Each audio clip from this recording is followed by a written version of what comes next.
TrueU is an identity security company. We focus specifically on helping organizations go passwordless. Our approach to things is a SASE or secure access service edge solution. MDR can really give you that visibility to know what's going on each asset.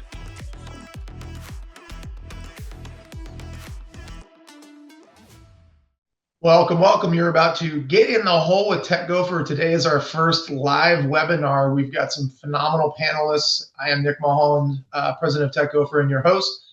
Just wanted to do a quick intro and let's get to the webinar. How is SASE, XDR, and continuous authentication solutions addressing the challenges of securing a distributed workforce and hybrid environment?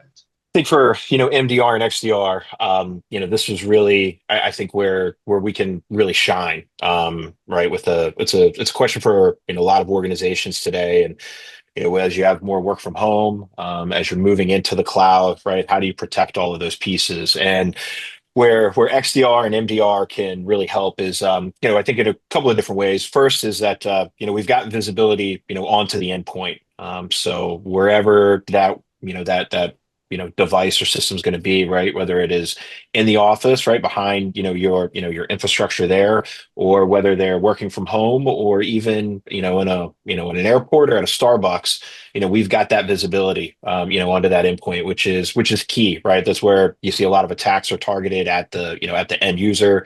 Phishing attacks are targeted there, right? That's where you're going to see that start to develop on the endpoint there. So MDR can really give you that visibility to know where that what's going on each asset. And then as you start to move into the cloud, right, whenever you get into that hybrid environment, right, of infrastructure on-prem as well as in the cloud, that's where we start to monitor and look at and then investigate the events that are happening at your cloud environment as well. So we look at who's accessing your environment, where they're accessing it from, and that could be your Azure, your IaaS environment, and it can also be your O365 or your Google Workspace environment, right? Those again are definitely targets of threat actors. So we're monitoring both of those environments, to understand who's accessing it, where they're coming from, and that's giving really some key visibility, right? And then some of those response actions there as well. Fantastic. Paul. Yeah, so our approach to things is a SASE or secure access service edge solution. So we'll take, whether that's your users, your cloud environments, physical locations, whatever your edge happens to be, we connect it to our platform there and provide security, network optimization, visibility for everything that happens as part of there. So for us, it doesn't have to be one or the other. It can be all as an answer. When we look at our growth trajectory as a company, and I think a lot of us probably saw this too, which is like when you hit the COVID times, right? We had a pretty massive blip where everybody went to work from home effectively overnight, right? So being able to provide a solution, not only to the office, but to those remote workers is key to our environment. And then again, providing that visibility into it is something that we can provide as part of a solution. And we see tremendous growth in like, how is the performance to those applications that I'm using every day, along with all of the security functionality that I'm looking for as well. So that's kind of how we approach things overall, as we provide a comprehensive solution there from end to end. We can provide zero trust as part of that and really just give that visibility regardless of where you're connecting. If you're just a cloud and remote worker environment, absolutely, that's a great solution for us. But if you want to bring in an office, if you want to bring in branches, whatever it is as part of it, it's all solutions we can address. Nice. Jason, why don't you give a little bit of an intro on what TrueU does, and then same question. Yeah, sure thing. So TrueU is an identity security company. We focus specifically on helping organizations go passwordless. There's a lot of reasons for going passwordless that I'm sure we'll dig into, but as a component of going passwordless, we have this additional notion known as continuous authentication. At a super high level, when you've authenticated someone, it's a point-in-time transaction. And one of the ways to think about it is, as I think Paul had mentioned, when you're logging in the morning, 8 o'clock, that's a point-in-time authentication. The notion of continuous authentication says, well, is Jason still behind the computer at 8:01, 8:05, 8:10, etc.? And this can be extremely important in the context of remote workers. How do I know that Jason is still behind the computer if Jason is working somewhere remotely? So TrueU, identity security company, continuous authentication is a form of authentication that happens post the typical login, and it's for the notion of ensuring that the person is who they say they are, still behind the computer. And Jason, I'm curious, do a lot of your customers, are they mostly remote worker organizations, or are there legitimately a lot of companies that all their people are still there, but they still need to and want to authenticate? I'd say both. We work with some very large companies that have a lot of office presence, as well as remote presence, as well as small companies that have almost 100% distribution of remote workers. So yeah, we kind of see it all over the place. Nice. Yeah. This is going to be an interesting question because each of you should have maybe some different answers. But, I think for those that are listening, they have existing environments, right? So how do they go about bringing in your solution into their environment? What would it displace? What does it integrate with? How does that typically work, and what have you seen with customers that you've worked with? Carrie, you're up. So we can work with a lot of existing security stack that's in there. We work with a lot of best of breed technologies that are there, so that we can essentially kind of help to maximize your current investment.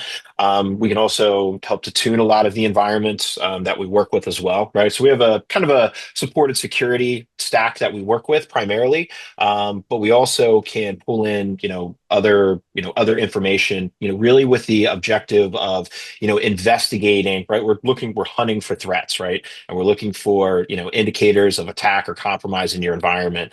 So we know that not everybody's going to have the same security stack, right? So we make sure that we're able to pull in information from different areas to be able to investigate. Now, where we can, displace some other things is where you start to have, different providers providing, different services, or disparate technology stacks is what we see.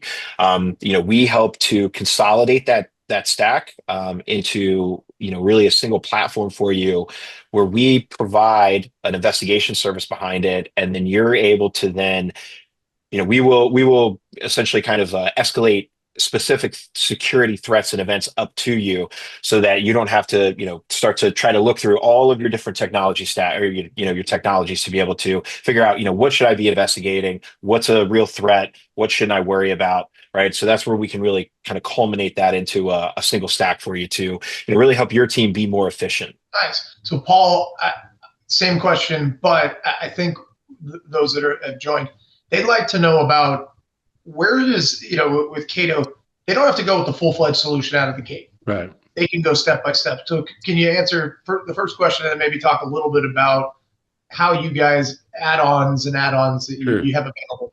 Yeah, I mean, if we're being honest, right, if we look at a SASE solution overall, there's a tremendous scope that can be covered as part of that, and the solution that we can provide for a lot of those business use cases, right? So, that does, at time it can be an overwhelming, look, I've got an individual firewall I need to replace, or a set of firewalls that I want to look at, right? This is a great avenue for us to come in and provide a solution that then onboards you to the Cato platform overall, right, as part of that. So, that happens a lot. MPLS replacement, right? If they've got legacy architectures and their network, they're paying for expensive circuits, things of that nature, a great use case for us to come in and maybe approach it more of a network side of things. But then security is a capability that we provide, inherently in our solution, so they can take care of things like firewalls as a service and secure web gateway. You just come as part of that solution, but then down the road, they can look at threat prevention, they can look at digital experience monitoring, they can look at all of these other aspects of things because they're part of a platform,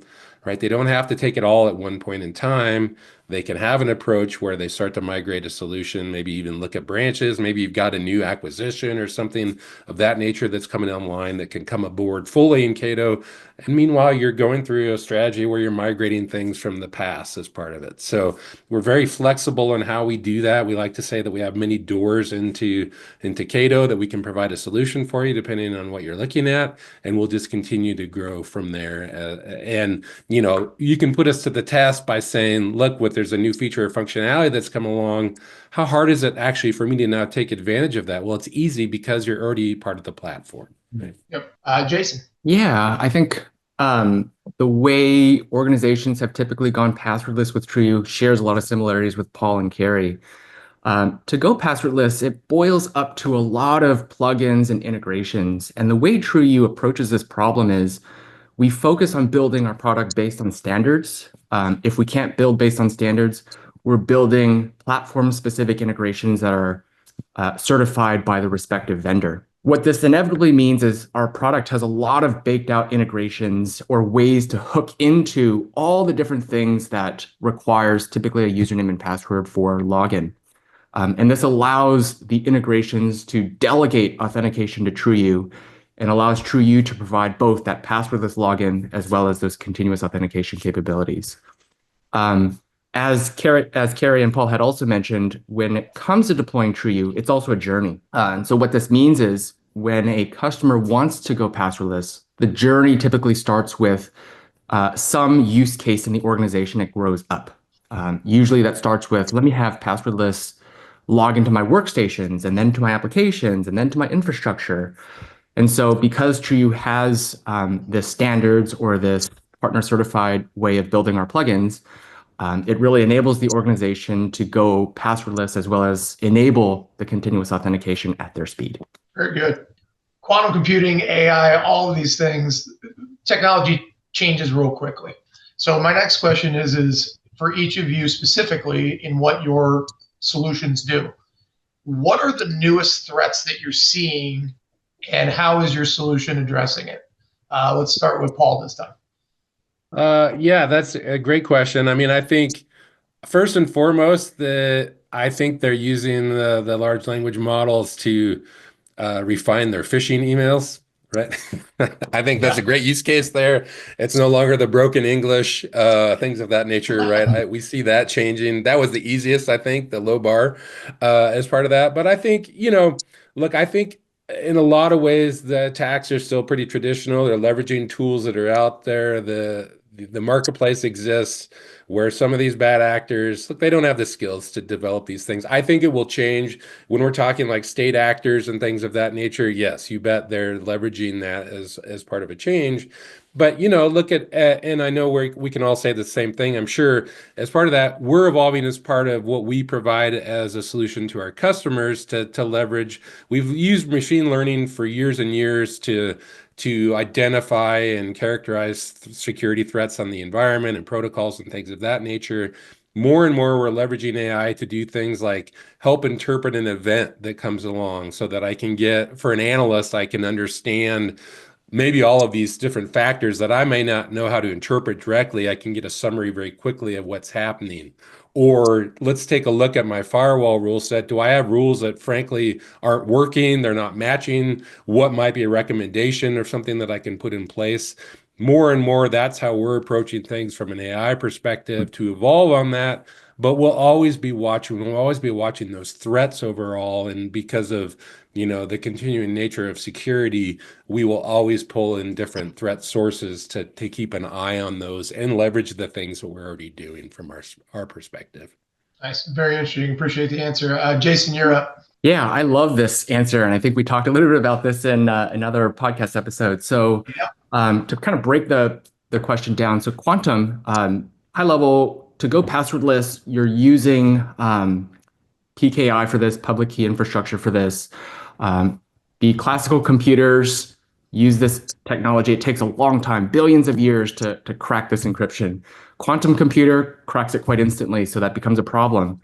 The high level of how TrueU will solve for this is there are now quantum resistant algorithms out there, NIST recently approved 4, and the general solution approach would be to lift and shift out the more classical encryption algorithms with these quantum safe algorithms, and that will be the way we protect against when quantum comes a reality. On the AI side, deep fakes are also a pretty big problem.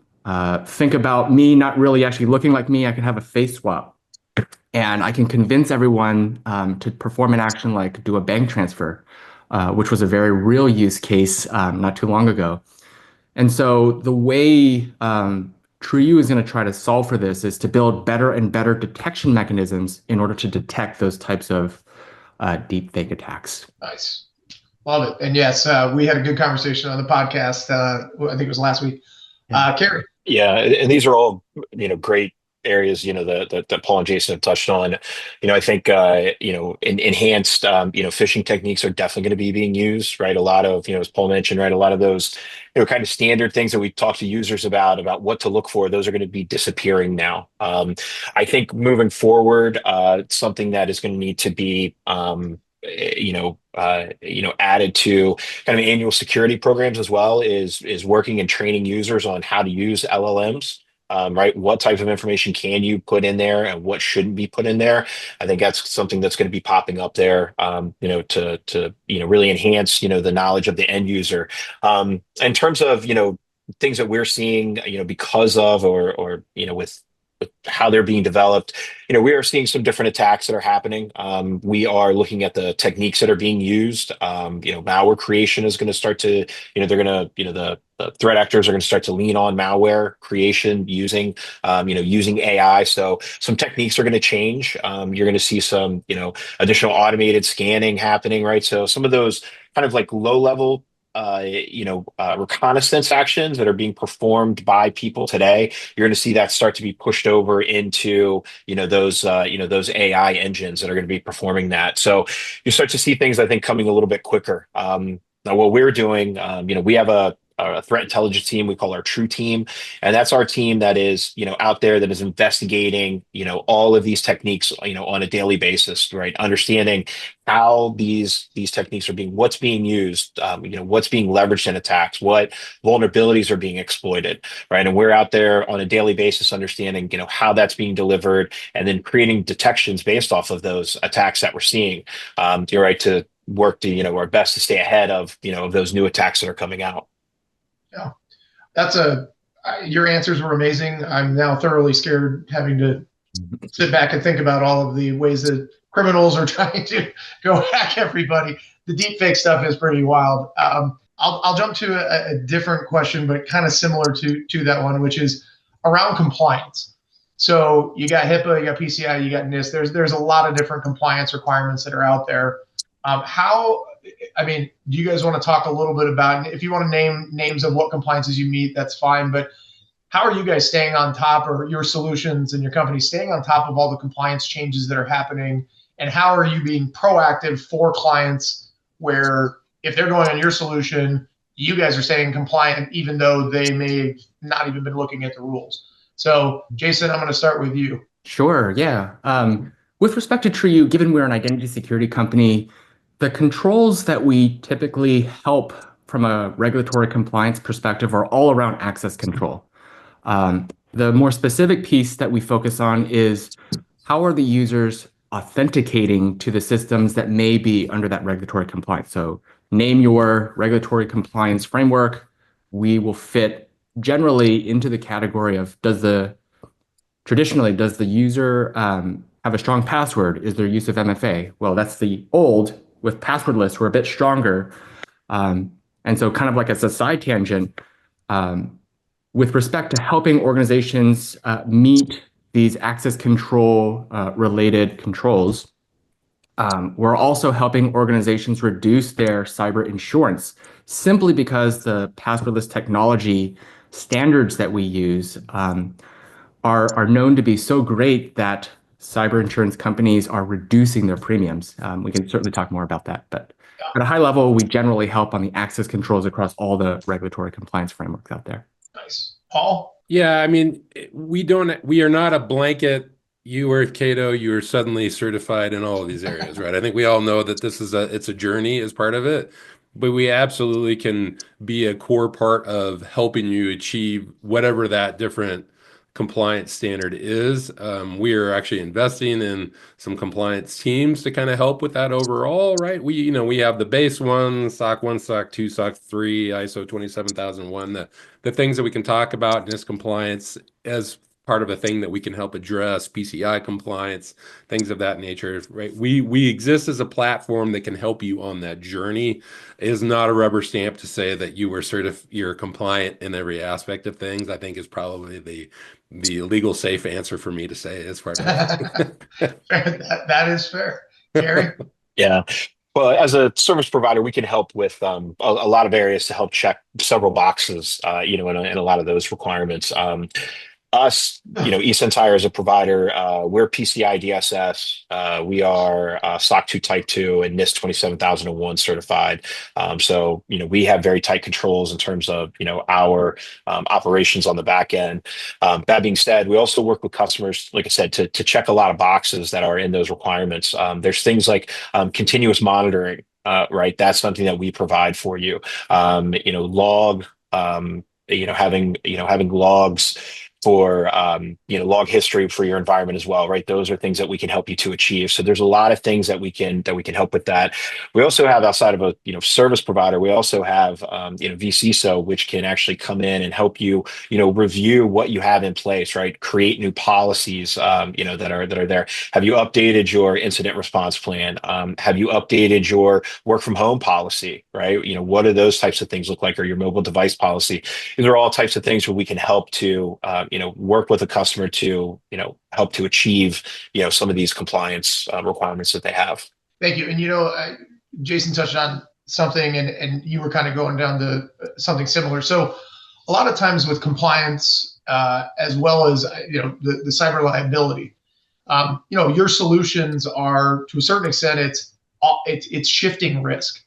So we're not doing these things internally. This is now the IT leaders within organizations are choosing, we're going to push this risk and this management outside of us doing these things internally. So the question is can you talk about how your solutions are effectively better than, these C-level, folks that are making these decisions? It doesn't make sense for me to build a team. It makes sense for me to hire you guys to go do this for me. So Paul, I'll start with you. Inherently, we provide a platform to enable our customers to do whatever they need to do if they want, right? If they want to provide some element of solutions, like they have a lean IT team, they've got a lean security folks, or maybe no security folks as part of it, then we can start layering on managed services that we can provide to do that as well. So we kind of meet them wherever they happen to be at as part of a solution. We're really good at it. We do it all day long. We understand our solution, obviously, better than most as part of that. So, but the cool part about having a platform like Cato is that you don't have to choose one way or the other. If you want to provide, look, I have a network team that understands how to work with an environment, but I'm weak on the security side. Let's let Cato management or let a partner manage that for us as part of it. And then we, because we're not providing a black box solution, we're providing a platform that's extensible and easily operable by whoever comes into the play. We can be very flexible in how we provide that. So, we certainly have a lot of customers that are like, look, I need all element, I need this managed. Maybe we bring in a specific partner to do a lot of that element for them, hand-holding along with Cato as a platform, or Cato can provide those services. So we're very flexible in how we do that and whatever the customer needs in that space. Thank you, Paul. Jason. Yeah, so truthfully, we don't provide managed services today, but I think the value we provide is through a single pane of glass, you can manage all authentication across your resources. So that's workstation, that's application, that's infrastructure, edge devices, etc. And small little tangent is we also do badgeless physical access as well. So generally all things related to identity security within a company, all under a single pane of glass. And I say this because typically the environments that we go into, they'll have many different identity security products in the organization. Certainly ones with a lot of MFA apps. We talk very famously about an organization where they had 7 MFA apps. They were able to choke this down to 1, and not just one, but one that cuts across all the different product lines. So it's just a lot less overhead. It's a single, pane of glass. It's a single product to manage. And by the way, it's also providing some strong authentication as well for the entire organization. Thank you, Jason. Gary? Yeah, this is really a topic that we address quite often, really, right? As being an MDR provider, if you think of a SOC provider, right? It is quite a big lift to have an organization stand up a SOC. One of the first things is the amount of personnel that's required to provide true 24/7, 365 investigation and response capabilities. That alone is a big lift. And then you look at the tool stack that you use on top of it, right? So what tools are you using? Do you have the expertise in house to really truly be able to tune and investigate each of the events that are coming out of this, right? And have a platform where you can have multi-signal ingestion and correlation as well, right? And that's really what we've done. As you look at the service we provide, is that we've had the capability to staff 24/7, 365, right? We have 150 security analysts across 2 locations, in Canada and then in Ireland as well, right? So that we can provide, round the clock coverage to our customers. We have an XDR platform where it's that correlation engine to where we are pulling in the events, the multi-signal events, right? Whether it be, your endpoint or your cloud environment, and be able to investigate across all of the signals across the platform versus needing to go to each signal individually to try to understand, the true impact of that event to your environment. So that's really how I think that, where we can help to kind of offset that cost, right? And have a customer really, it's a big investment, to be able to have a customer stand it up on their own. Absolutely. No. And I just, as a plug for Tech-Gofer, we are more than happy to work through the financials to, model, hey, look, what does outsourcing this look like? What does co-managing this look like? What is, self-managing and you hiring employees and what that looks like? It's been interesting as we've done that with certain customers of let's go hire a team of 5 or let's add a security person. A lot of times, most times, it doesn't make sense just for numerous reasons that you all mentioned. So I appreciate those answers. Jason, this is a super, I guess, pump for your solution, but I'm kind of curious. So cyber liability insurance. Yeah. Companies have it for the most part. If you don't, you should. Most times when we talk with people, they're not in any way, shape, or form compliant. Their liability is never going to pay out. So with the processes that they have and whatnot. So can you talk a little bit about how your solution may help lower their premiums? And if the answer is no, it doesn't, that's okay. But I'm just curious how you guys have helped customers that are evaluating their costs for cyber liability. Jason, I'll start with you. The interesting thing was this is something relatively new that we've started hearing about. TrueU being about 7 years, but sometimes it takes a little while for deployments to happen and then the value to be extracted over time. But we've recently learned that some of our customers have had that reduction in cyber insurance. Why? If I boil it up to what is the common reason for data breaches, and I go very specifically to reports like the Verizon data breach investigations report, majority of attacks happen due to compromised credentials. And so if you're able to provide a solution that helps mitigate against some of these root causes, phishing attacks as an example, then the insurance companies somehow take that as, okay, there's a little bit less risk from this organization simply because you're implementing a technology that truly does help mitigate one of the most popular attack vectors out there. A little bit plugged to this is if you're interested on what this actually means, we've used the word phishing a lot. TrueU has a public YouTube channel. We have an educational series playlist. We show what a phishing attack looks like and how easy it is to capture credentials from somebody, including systems that have MFA. When you use technologies like TrueU, there's no way a phishing attack can happen. And so I think a lot of these insurance companies recognize this and they're able to reduce their premiums simply because you're putting a solution in place that solves a very common or very popular attack vector. Thank you, Jason. Carrie, let's go to you. And just to echo what Jason said there for a minute is some of the most common attacks that we see are business email compromise attacks. That is, something that we see constantly. We have specific detections built around that, and we expand them. Right, compromised credentials, phishing attacks. Right, those are all things that are very very prevalent. Now, in terms of where we can help with, so we wouldn't necessarily help with, reducing cyber insurance premiums, but what we can help with is we actually have an incident response offering as well. So we can provide an incident response retainer, and we work with a lot of cyber insurance companies as well, right? So it's we deliver our incident response retainer in a little different way, where we are pre-deployed into an environment with our forensics agent. So in the event that an event does occur, we are already on the ground, and we have a 4-hour threat suppression of an IR event. And from there, that's where our team can then continue an investigation. But because we already have our forensics agent deployed in the environment, we're able to respond quicker than what most traditional IR response teams are, and provide some really good investigation techniques as well. A lot of our team comes from 3-letter agencies previously, so we have a very well-educated team, in terms of investigating and response capabilities there. Thank you, Kerry. Paul. Yeah, so I mean, when we're looking at cybersecurity insurance, there's typically like 6 buckets that you look in as part of that, right? We can address a good chunk of those, which probably would reduce. We don't really talk about reducing your cybersecurity insurance, but things that we can address are things like, obviously, network security is a core component of what we provide. Encryption for the traffic that's happening on there. MFA can be a part of that as well.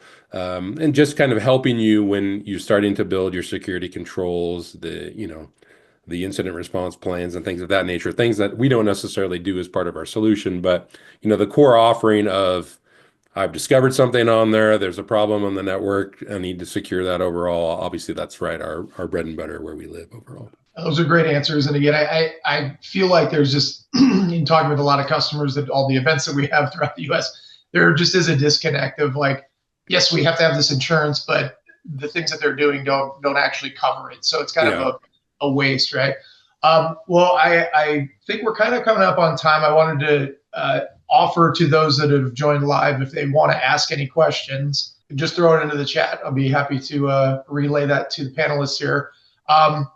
And I guess while that may or may not happen, let's start with you, Jason. What's next? What's next for TrueU? Yeah, it's a multi-part answer. So I talked about, to go passwordless, you have to build a lot of different integrations to basically all the things that a company has. Where we are currently in our journey is working on those tight integrations with those more legacy applications, those more legacy infrastructure resources. So continuing down that path with the goal of helping these companies go truly passwordless, and then turning on those continuous authentication features first and foremost. Additionally, when we talk about the continuous authentication part, what we're really talking about is those detections. As Kerry and Paul had mentioned, the attack landscape just evolves. And so staying on top of it with our detections is another category of innovation that TrueU is working on. Those details more to come. I don't want to talk too much about it, but if you want to have a little bit more preview about it, certainly reach out to us and we can tell you a little bit more about the special detections that we have coming down the pipeline. Very cool. Thank you, Jason. Paul. Yeah, I mean, we are at a pretty rapid pace of innovation, I'm going to be honest, as a company. Just came back from our sales kickoff. Our 18-month roadmap is broad as far as things that we're looking to address. We continue to build a platform. We invest in that platform, that we're moving towards the endpoint specifically, and being able to offer things specifically on that actual device itself, well apart from just the network side of things where we've approached it in the past. We're moving into the LAN as an offering, where we'll continue to expand our XDR offerings as well. Integration with other companies, and just ingesting information from there and being able to feed that into your environment. Programmability, AI, like I said, for helping you to develop and build those best practices and security events. More unification as far as the platform on your device itself too. So just a whole host of exciting things that are on the near horizon for us. Very cool. Kerry. Yeah, so we've got I think some exciting things. One of the things that we're investigating is how we can help customers with additional visibility into like AI usage within their environment, how they can start to get some And understanding about, who's using it, what's being used within the environment, which I think is something that'll be, really useful to a lot of customers. I think another thing you're going to be hearing a lot about is CTEM, or continuous threat exposure management, right? So, continuing to, have visibility into, your assets, the risk of those assets, what your exposure is, and how you're addressing that to make sure you maintain your security posture. Excellent. Well, Jason, Paul, Carrie, this has been a phenomenal conversation. For those that are listening live, those of you that will be watching this online, please reach out to Tech-Gofer. We are happy to connect you with these wonderful and very intelligent individuals. They want to be a good resource for you, no matter what your cybersecurity challenge is. Again, Jason, Paul, and Carrie, thank you so much for being on. And also, I'd like to apologize because most of the questions that I gave you earlier, I completely changed up. So you guys are awesome. Thank you guys. For those of you listening live or listening online, these gentlemen will likely be at some of our events. So please check out on our website where we'll be for our peer-to-peer networking happy hours. And otherwise, take care. Let's have a fantastic 2025, everybody. And thank you, panelists. Appreciate you guys. Thank you, everyone. Thanks, guys.